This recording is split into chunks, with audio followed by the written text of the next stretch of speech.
ก็เดี๋ยวดีใจน้องพี่น้องเนาะทางบ่อเตียงเราสิลงมาอีกแล้วลงมาลาวใต้พี่น้องเลยถ้าเราลงมาส่วนนี้บางที่บ่าวตูนกับน้องบองอาจจะได้มั่นกันในพี่น้องเลยถ้าเบิ่งถ้าลุ้นนำกันเด้อพี่น้องเด้อทางลาวใต้บ่าววัน2-3 มื้อนี้จักสิได้อาบน้ำบ่เด้พี่น้องเอ้ยหนาวแห้งเด้อทางลาวใต้นี่จักสิได้อาบน้ำบ่เดี๋ยวก็คือพายุเข้าพี่น้องเอ้ยพายุเข้าทางลาวใต้เฮาแต่น้องอภรเพิ่นก็ยังเก็บกาแฟบ่ทันได้แล้วพี่น้องเอ้ยทางนั้น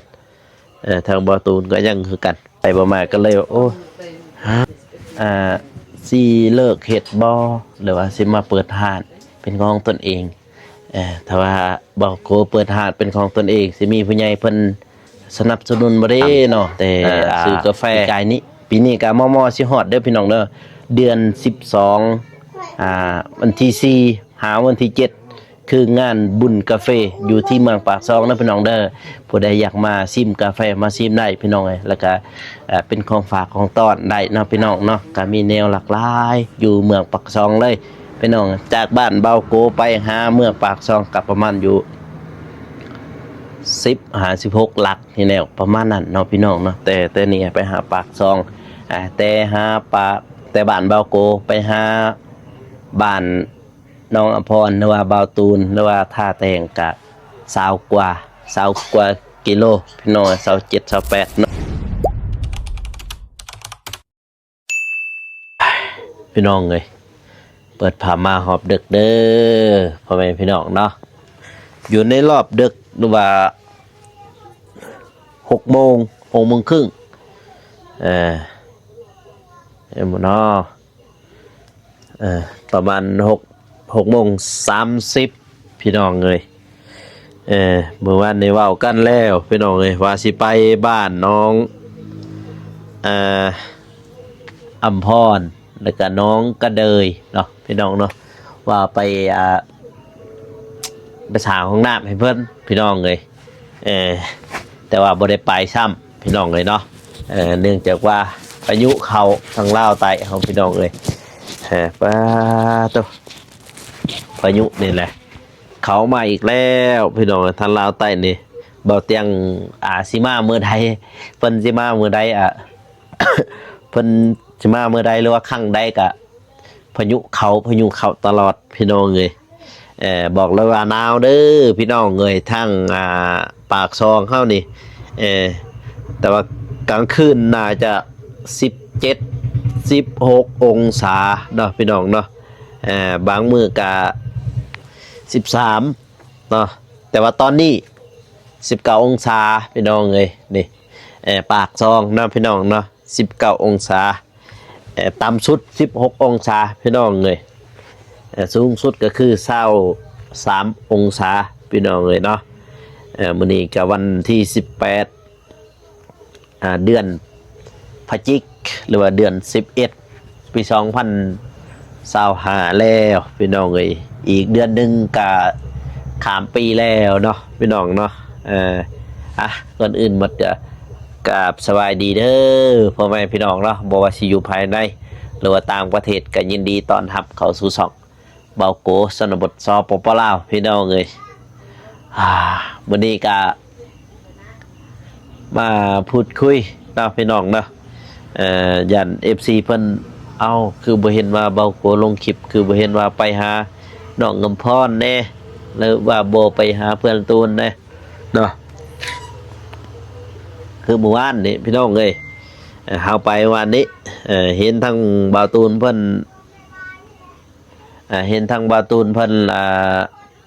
ไปหันค่ำว่าเฮาละคิดว่าเพิ่นสิมั่นกำนองบองบ่โอ้เห็นเพิ่นไปเห็นบ่าวตูนไปหันค่ำเมื่อวานนี้พี่น้องเอ้ยคิดว่าเพิ่นสิมั่นน้องบองบ่หรือว่าแนวใดหรือพากันไปซื้อคำบ่ซื้อคำซื้อยังมาใส่นี่แหละพี่น้องเอ้ยป้าตอนนี้พี่น้องเอ้ยทางลาวใต้กับพายุเข้าแต่วันที่16-19พี่น้องเอ้ยทางบ่อเตียงเพิ่นสิมายังอีก2 มื้อพี่น้องเอ้ยถ้าอยู่ดีมีแห้งเนาะ พิ่นว่ายังอีก2มื้อเพิ่นสิมาลาวใต้พี่น้องเอ้ยแล้วก็มาบึ้งน้องเอวาแน่พี่น้องเอ้ยน้องเอวาผู้ใดฮู้แน่พี่น้องเอ้ยคอมเมนต์มาได้เด้อน้องเอวาก็คือลูกชาวเบานุ่งนั่นแหละพี่น้องเอ้ยเนาะจับดีๆเด้อแหละกล่องหนึงก็ได้นี่นะเต็งซะนี่ล่ะเบิ่งพี่เต็งซะนี่มันโลดนี่มันโลดเห็นอยู่บ่ยับขึ้นอีกทีมันยังบ่ได้เห็นมันยังเห็นคักเห็นแน่บอกให้นั่งให้นั่งบ่นั่งขาตั้งกล้องก็บ่มีพี่น้องเอ้ยมาในหอบดึกเนาะพี่น้องเนาะทางบ้านบ่าวโกพี่น้องเอ้ยมาพูดคุยกับทางพ่อแม่พี่น้องแล้วก็แจ้งข่าวทั้งพ่อแม่พี่น้องเอ้ยเนาะทั้งแจ้งข่าวทั้ง FC นั่นแหละก็เดี๋ยวดีใจน้องพี่น้องเนาะทางบ่อเตียงเราสิลงมาอีกแล้วลงมาลาวใต้พี่น้องเอ้ยถ้าเราลงมาส่วนนี้บางทีบ่าวตูนกับน้องบองอาจจะได้มั่นกันในพี่น้องเอ้ยถ้าเบิ่งถ้าลุ้นนำกันเด้อพี่น้องเด้อบ่าวสาวคู่นี้เนาะพี่น้องเนาะทางบ่าวตูนน้องบองพี่น้องเอ้ยบางทีอาจเป็นไปได้มั่นกันก็ได้เด้พี่น้องเด้เพราะว่าทางบ่าวตูนเพิ่นก็สิเฮ็ดบ้านพี่น้องเนาะบ้านก็คือเฮือนนั่นแหละเพิ่นกำลังเคินว่ายังหาทุนหรือว่าหางบยังทะเลเล็กทะเลน้อยนั่นแหละพี่น้องเลยหาเก็บหาใส่พี่น้องเลยเนาะทางบาตูนกาแฟเพิ่นก็ยังบ่ทันเลยแล้วพี่น้องเลยทางบาโกก็ยังคือกันเนาะก็ยังคือกันพี่น้องเลย ปล่อยไปแต่ว่าสุดทำอิฐหันเบาโกเก็บแล้วพี่น้องเลยเนาะเก็บแล้วก็มันกระซุกอีกเด้แล้วเขาก็เลยกาแฟต่อพี่น้องเลยเนาะหมู่บ้านนี่พี่น้องเลยไปเยี่ยมยามน้องเอวาลินเนาะพี่น้องเนาะเยี่ยมยามน้องวาลินนี่แหละก็เลยส่งกาแฟกับเบานุ่งบ้าตุ๊พี่น้องเลยเบาโกจนบ่ได้รับบ่ได้นอนบ่รับ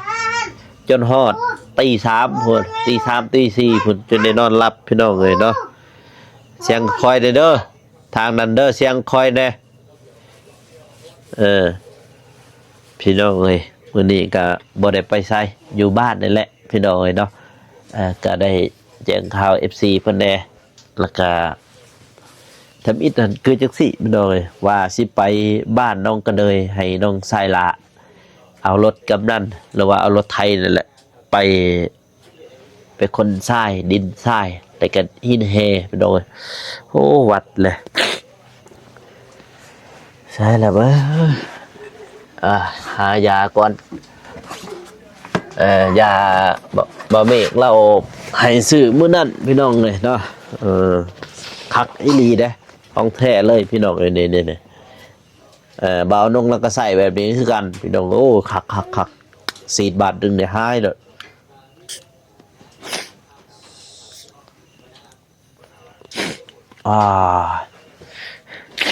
เป็นวัดพี่น้องเลยเพราะว่าอากาศเริ่มเปลี่ยนแล้วพี่น้องเลยเนาะทางลาวใต้วัน2-3 มื้อนี้จักสิได้อาบน้ำบ่เด้พี่น้องเอ้ยหนาวแห้งเด้อทางลาวใต้นี่จักสิได้อาบน้ำบ่เดี๋ยว ก็คือพายุเข้าพี่น้องเอ้ยพายุเข้าทางลาวใต้เฮาแต่น้องอภรเพิ่นก็ยังเก็บกาแฟบ่ทันได้แล้วพี่น้องเอ้ยทางนั้นทางบ่อตูนก็ยังคือกันก็เห็นทางไอเตียงแล้วเนาะพี่น้องเนาะหรือว่าเบาเตียงทองแล้วเราจะลงมาใต้มาเยี่ยมยามน้องเอวาแล้วก็มาเยี่ยมยามทางทีมงานลาวใต้นั่นแหละพี่น้องเลยเนาะก็ยินดีมาเด้อทางเบาเตียงเดินทางปลอดภัยพี่น้องเลยเนาะกับบ่าวเมฆแน่ผู้ใดมานำเพิ่นกับทีมงานเนาะที่มานำเพิ่นกับจงเดินทางปลอดภัยพี่น้องเลยเนาะตัว โอ้เบิ่งพายุเข้าทางเวียดนามแน่พี่น้องเอ้ยไปใช้มาใช้ก็ลำบากพี่น้องฝนช่วงฝนตกนี่โอ้เออโอ้บ่าวตูนเพิ่นไปเยี่ยมยามทางบ่าวอนงพี่น้องเนาะเพิ่นไปเยี่ยมยามน้องเอวาจะเพิ่นไปกับผู้ใดเด้เนาะกับสุดที่เลิศเพิ่นมาจากเพิ่นไปตอนเว้นพี่น้องมื้อนี้ก็เปาโกบ่ได้ไปไสพี่น้องอยู่บ้านนั่นแหละ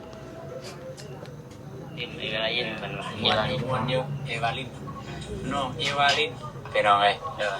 อายุได้10 คืนแล้วอยู่ดีไม่แห้งเด้อคุณว่าผูกแขนได้ผูกคนแล้วบัดลงแล้วบัดลงคนแล้วจะได้ผูกแขนได้แหละเบิ่งก่อนหาคำผูกแขนตอนเกิดนี่บ่มีบ่ได้ผูกแล้วบ่มีติไผบ่มีไผเฮ็ดผูกแขนตอนเกิดพี่น้องเอ้ยก่อนบ่โดยจังก็ได้ผูกตอนเกินว่าตอนอยู่ไฟจังซี่แค่แบบว่าแค่คนหมู่คู่ยังมาเล่นกันมาผูกมาจับมาจองว่าซั่นซะมาจับมาจองยังก็ให้เกิดให้อยู่ดีมีแห้งนั่นน่ะนะก็7 วันเด้ทางเฮ็ดเพิ่นว่า7 วันเฮาผูกได้บัดนี้เพิ่นผู้ใดจะมามื้ออื่นก็บ่ได้งามโลกนั่งบ่าวเตียงเราสิลงมาใต้อีกพี่น้องเอ้ยมาใต้เด้อ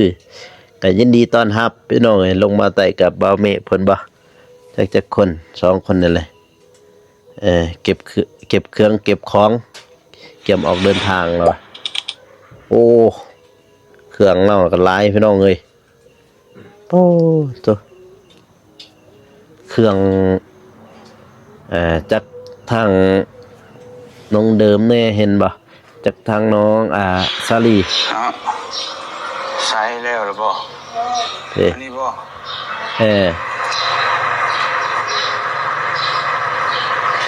ชาชุดบ่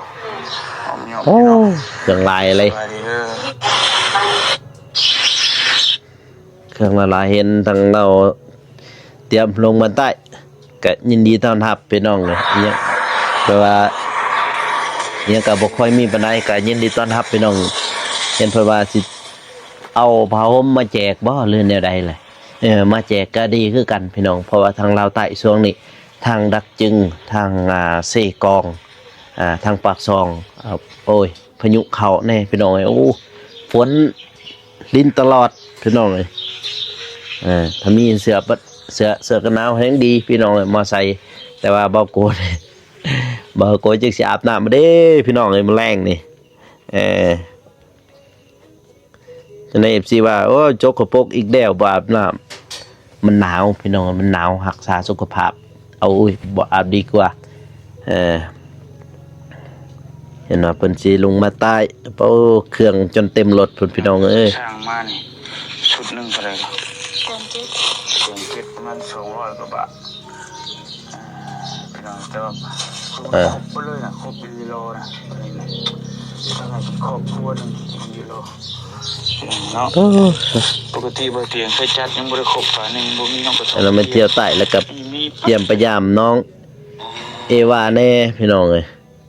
เอวารินเพราะว่าลูกสาวเมื่อวานเนี่ยไปส่งกาแฟพี่น้องไอ้ส่งให้ให้บ่าวนงเพิ่นเบิ่งคืนยายว่าเท่าไหร่กินบักลายกับบักโกร้านเจ้าให้บ่ได้ยินกินกาแฟเมื่อคืนนี่พี่น้องอยู่เฮือนเพิ่นโอ้ดึกเติบได้บ่โกอยู่ให้เป็นเลยเนาะเจ้าจะอาบน้ำแล้วมื้อนี้บ่ได้อาบบ่ได้เด้คืนนี้บ่โกมากเลยเล่าเรื่องบ่ได้อาบซับคือกันคือกันเลยพี่น้องเอ้ยวันก็บ่ได้อาบดึกได้มื้อวันนี่ชงเลยชงแบบดั้งเดิมเลยพี่น้องเอ้ยเนาะชงกาแฟแบบโบราณทั้ง FC เพิ่นว่าให้เบาโกเปิดห้านขายกาแฟจักสิมีผู้ใหญ่เพิ่นซื้อบ่เนาะกาแฟนี่เนาะกาแฟเป็นทงนั่นแหละพี่น้องเอ้ยไปหันก็มีแต่ว่าใส่น้ำร้อนกินเลยพี่น้องเอ้ยนะใส่จอกกินเลยแต่ก่อนนั้นว่าสิ ตั้งห้านเป็นของตนเองเลยแต่ก่อนเลยแต่ว่าดันไปว่าแต่ก่อนเฮ็ด YouTube เนาะเฮ็ด YouTube บ่ไปบ่มานะบ่ไปบ่มาก็เลยโอ้สิเลิกเฮ็ดบ่หรือว่าสิมาเปิดห้านเป็นของตนเองถ้าว่าบ่โกเปิดห้านเป็นของตนเองสิมีผู้ใหญ่เพิ่นสนับสนุนบ่เด้เนาะซื้อกาแฟกาแฟกินยามเช้าพี่น้องยามเช้ายามใดก็ไล่เนาะซื้อตู้เย็นบ่เท่าไรซื้อ3,500,000เด้อว่าเฮาก็แต่อาศัยตัวเนาะโอ้โหแม่นหมู่ครูแต่ว่ารถก็รถพ่อแม่นะรถพ่อแม่เพิ่นเองเพิ่นก็บ่ว่าหยังเนาะก็เรากินตอนเพศเด้พี่น้องตอนเที่ยงเรากินเกรงใจแต่ว่าเบาโกนกินพุ่นตอนดึกๆจน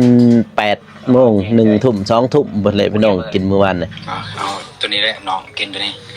อันนี้พี่น้องได้กินกาแฟสดได้จ้ะนี่ตัวนี้สดเนาะสดแล้วได้กาแฟสดนี่แหละสดพี่น้องเอ้ยพ่อแม่พี่น้องได้เห็นตอนเก็บแล้วได้เห็นตอนอิ่วแล้วได้เห็นตอนตากแล้วตอนก็ได้เห็นตอนกินอีกนี่พอได้มาเล่าใต้เห็นหมดแล้วยังสิเห็นนี่เด้อพี่น้องเด้อตอนเก็บเอาไงเอาปลูกเลยซะเนาะตอนปลูกเก็บเก็บหมึกแดงกะมาอิ่วตากแล้วก็ตากแล้วก็ไปสีแล้วก็มะขวาแล้วขวาก็จึงมาแป้งเป็นสำเร็จรูปพี่น้องแบบนี้ขวาแล้วก็มาบดพี่น้องบดแล้วก็มาตองกินนี่แหละตองแบบนี้เลยกินเย็นก็ได้กินอันนี้ก็ได้พี่น้องเนาะใส่ผ้าขาวเดี๋ยวนี้เขาใส่แบบนี้นี่เจี๊ยกี่วันพน้องแห้งสดอีลีโลเลยคนเราชนะโอ้โถก็มาจากของเพิ่นเกิดยานว่าสายไฟมันทับมันลงรถมันยังสิใส่เฮือนแต่ว่าเขาคมเติบโดยพี่น้องกาแฟดำหรือว่ากาแฟโรบัสต้าเป็นกาแฟดำเขาคั่วเค็มมีคั่วเค็มแน่มีคั่วอ่อนคั่วกลางพี่น้องแต่ว่าเรากินมื้อวานนี่ทงตัวใหญ่ตัวนั้นเป็นคั่วเค็มขมอำลำเลยพี่น้องแห้งขนาดเลยกาแฟจริงใจแล้วก็กาแฟเมนูท่าแตงพี่น้องเห็นเนาะถ้าเบิ่งวันที่20หรือว่าวันที่20นี้พี่น้องเอ้ยทางเมนูเพิ่นให้เบาโกไปอีสังไปประชุมเรื่องกาแฟนี่แหละพี่น้องประชุมเรื่องกาแฟแล้วก็เฮ็ดกาแฟแต่วันสิแจ้ง FC อีกครั้งนึงเนาะพี่น้องเด้อผู้ใดอยากมาทางลาวใต้ในช่วงนี้ก็มาได้พี่น้องเอ้ยเนาะมาเพราะว่าเดือน12นี้พี่น้องเอ้ยเนาะเดือนธันวานี้เนาะมีบุญกาแฟอยู่ที่ปากซองพี่น้องเห็นเนาะเชิญมาชิมได้พี่น้องนะชิมฟรีตัวใดถึกใจซื้อเมื่อกินอยู่บ้านพี่น้องได้คือกันพี่น้องเนาะกาแฟเด้กาแฟพอบุญกาแฟเขาเจ้าเอิ้นหลายคนเขาเจ้ามาร่วมหรือว่ามีการแข่งขันแน่เนาะมีการแข่งขันการส่งกาแฟกันส่งกาแฟเฮ็ดกาแฟดิบนั้นมีการแข่งขันในพี่น้องเนาะแต่ปีกายนี่ก็บ่าวโกก็ไปคือกันไปแบบไปซิมไปเยี่ยมยามหมู่นะเยี่ยมยามหมู่ที่ว่าเคยเฮ็ดกาแฟด้วยกันแล้วก็ศึกษาเคยไปฝึกอบรมนำกันแต่กี้พี่น้องเนาะก็ได้ไปเยี่ยมยามแต่ปีกายนี้ปีนี้ก็มอสิฮอดเด้อพี่น้องเด้อ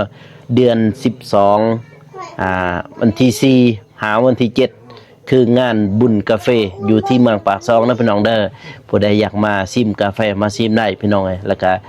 เป็นของฝากของต้อนได้เนาะพี่น้องเนาะก็มีแนวหลากหลายอยู่เมืองปากซองเลยพี่น้องจากบ้านเบาโกไปหาเมืองปากซองกับประมาณอยู่16หลักนี่แนวประมาณนั้นเนาะพี่น้องเนาะแต่นี่ไปหาปากซองแต่บ้านเบาโกไปหาบ้านน้องอภรหรือว่าเบาตูนหรือว่าท่าแตงกะ20 กว่ากิโลพี่น้อง27 28เนาะพี่น้องเนาะ ทาง FC ก็กินข้าวกินน้ำแล้วบ่น้อตอนนี้6 โมง47 นาทีทางบ่าวโกเองก็ยังบ่ทันได้กินข้าวกินน้ำดอกพี่น้องเอ้ยมื้อนี้ก็เบิดมื้อฝนตกอยู่บ้านพี่น้องเอ้ยแล้วก็แจ้ง FC เพิ่นเนาะถ่ายคลิปหน่อยหนึงแล้วก็ซักเครื่องซักของก็ไปตากพี่น้องตากอยู่ลุ่มก็บ่ได้ฝนลิ้นตลอดฝนตกตลอดพี่น้องเอ้ยทางนี่บ่อยากให้เว้าเลย มื้อนี้พี่น้องมื้อนี้น่าจะเบิ่งสิจักองศาเด้มื้อนี้นี่แต่ว่ามื้อวานนี้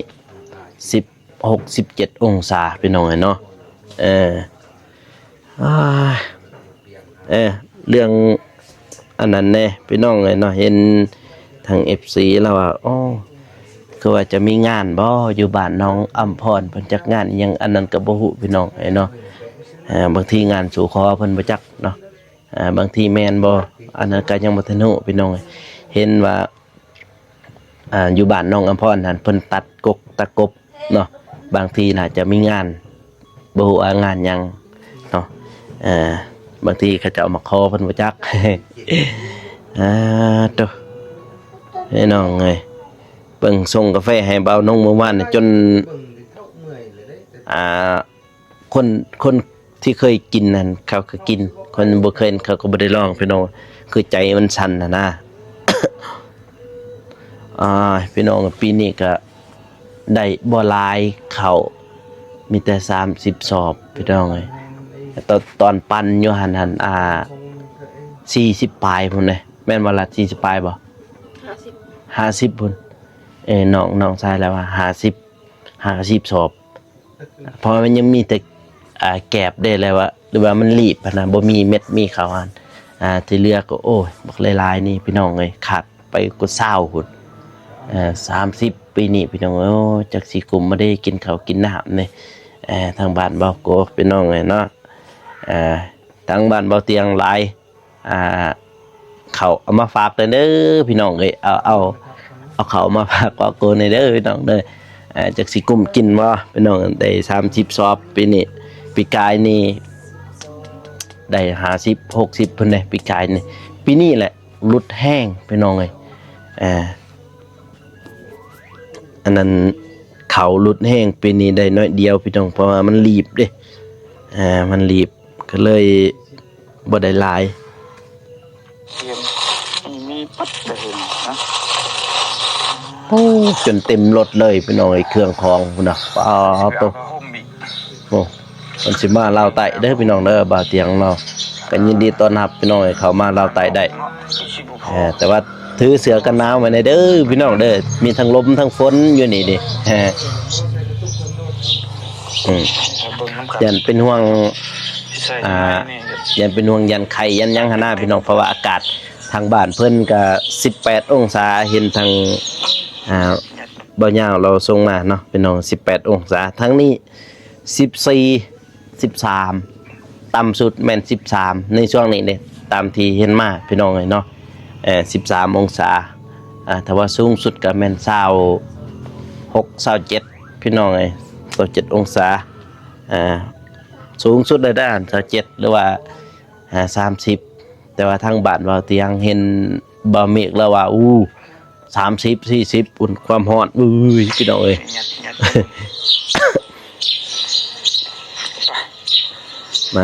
มาเที่ยวลาวใต้ลูกเต้าก็ไปเลยเนาะยินดีต้อนรับเลยอยู่ลาวใต้นี่มีน่ากินอยู่บ่มีอยู่แกงลายกินบ่บ้านน้องหานก็ใกล้สำเร็จแล้วพี่น้องเอ้ยบ้านน้องหานเพิ่นนี่ตอนนี้ก็เห็นถ้าเขาเจ้าว่า 80% แล้วทางบ่เจ็บเพิ่นว่าพี่น้องเนาะ80% แล้วบ้านน้องหานเนาะฝากเป็นกำลังใจทีมงานทั้งนั้นพี่น้องให้เนาะบ่าวฝนบ่าวผู้วงเนาะเพิ่นก็เฮ็ดทางนั้นเพิ่นก็คือเพิ่นสืบต่อแม่นว่าเฮ็ดบ้านให้น้องหานทางทีมงานบ่าวโกก็คือเฮ็ดห้องน้ำให้น้องกระเดยแต่ว่าขอโทษขออภัยเด้อพี่น้องเด้อที่ว่า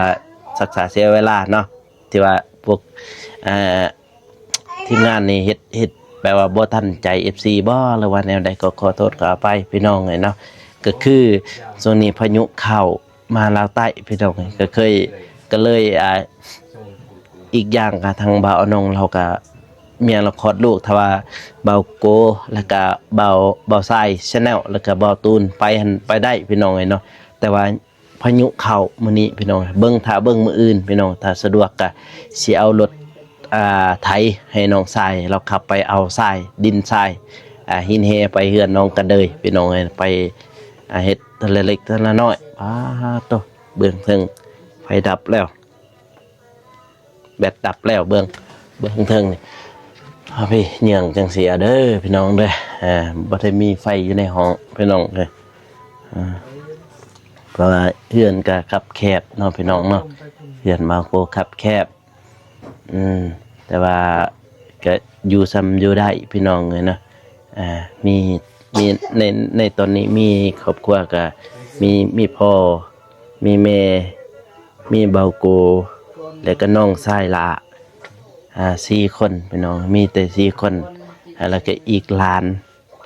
นคนหนึ่งหลานลูกเอื้อยแต่ว่าเอื้อยเพิ่นก็พูดแหละไปอยู่สวนกาแฟเพิ่นแหละพี่น้องเพิ่นเก็บกาแฟแต่ว่าทางเบาโกก็กาแฟก็มีอยู่พี่น้องแต่ว่าบ่ทันหลายๆเนาะพี่น้องเนาะอย่างน้อยๆนึงนี่ โอ้ยก็โทษขออภัยพี่น้องไอสงสัยอากาศเปลี่ยนนะนี่อากาศเปลี่ยนเฮ็ดได้เบาโกไข่แนวพี่น้องเนาะบัดนี้ก็ทางเบาโกเองก็บ่มีหยังเด้อพ่อแม่พี่น้องเนาะก็อย่าลืมฝากกดไลค์กดติดตามเพื่อเป็นกำลังใจให้เบาโกเฮ็ดคลิปต่อไปหรือว่าช่วยเหลือสังคมนะพี่น้องเนาะช่วยเหลือผู้ที่ทุกข์ยากเนาะพี่น้องเนาะแต่ว่าหลังจากที่ว่าบ่าวน้องผูกคอต่อแขนลูกน้องเอวาเพิ่นแล้วก็ลุยต่อพี่น้องลุยงานต่อคือสืบเฮ็ดห้องน้ำน้องก็เลยให้มันสำเร็จพี่น้องบางทีเขาเจ้าก็คล้องคอแบบเขาเจ้าคล้องค่อยนะบางก็คล้องค่อยว่ามื้อใดนี้สิได้ใส่ห้องน้ำแต่ว่าถามมาเบาโกกับดองทรายแล้วก็เบาตูนเฮ็ดได้บ่กะพอได้อยู่พี่น้องเอ้ยพอได้อยู่แต่ว่าช่วงนี้มันพายุเข้าถ้าเฮาไปอย่างนั้นยันลำบากน้องทรายของเบาโกนี่เราสิไปลุมได้แต่นี่ขับไปลุมก็บ่แม่นว่าง่ายเด้พี่น้องยากได้รถไถขับรถไถเนาะเดี๋ยวเบาโกก็ตัวลาไปก่อนพี่น้องเอ้ยอย่าลืมฝากเป็นกำลังใจหรือว่าเบิ่งคลิปจนจบเด้อพี่น้องเด้อนั่นแหละก็คือกำลังใจให้เบาโกพี่น้องเอ้ยเนาะสำหรับคลิปนี้ขอกล่าวคำว่าสบายดีเด้อพี่น้องเอ้ยแล้วเจอกัน EP หน้าหรือว่าคลิปต่อไปก็สิถ่ายให้พ่อแม่พี่น้องเพิ่นได้เบิ่งบางทีอยู่บ้านก็อัปเดตอยู่บ้านนะพี่น้องเนาะถ้าว่าไปพุ่นก็สิอัปเดตไปพุ่นพี่น้องสำหรับคลิปนี้ขอกล่าวคำว่าสบายดีพี่น้องแล้วเจอกัน EP ต่อไปเนาะบ๊ายบาย